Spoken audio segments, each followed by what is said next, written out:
Breaking news. Manmad Nandgaon परिसरासाठी मोठी आणि दिलासादायक बातमी. वाहतूक कोंडी आणि वाढत्या अपघातांवर आता मोठा निर्णय घेण्यात आला आहे. मनमाड शहर आणि नांदगाव परिसरात गेल्या काही दिवसांत वाहतूक कोंडीचा प्रश्न गंभीर बनला होता. रुग्णवाहिका अडकणे, अपघातांचे प्रमाण वाढणे, नागरिक त्रस्त झाले होते. याच पार्श्वभूमीवर आमदार सुहास अण्णा कांदे यांनी थेट दिल्ली गाठत केंद्रीय रस्ते वाहतूक मंत्री नितीन गडकरी यांची भेट घेतली आणि हा गंभीर मुद्दा मांडला. या बैठकीत घेण्यात आलेले महत्त्वाचे निर्णय: मनमाड शहरात तात्काळ फ्लायओव्हर उभारणीचे निर्देश, राष्ट्रीय महामार्ग 752G साठी विशेष पाठपुरावा, रुग्णवाहिका अडकण्याच्या समस्येवर तातडीने उपाययोजना, भविष्यातील सर्व रस्ते प्रकल्पांमध्ये फ्लायओव्हरचा समावेश, पुढील 25 वर्षांसाठी विकास आराखडा तयार करण्याचे आदेश.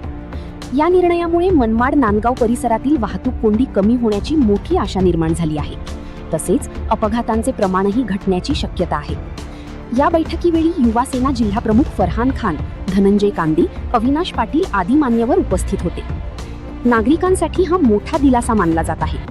मनमाड नांदगाव आता कोंडीमुक्त, सुरक्षित आणि स्मार्ट शहराच्या दिशेने वाटचाल करणार आहे. 24x7 news report. सत्याच्या शोधात, सत्याच्या सोबत. भागवत झालटी, विभागीय संपादक, चांदवड. अशाच ताज्या आणि विश्वासार्ह बातम्यांसाठी आमच्या चॅनलला लाईक, शेअर आणि सबस्क्राईब करा.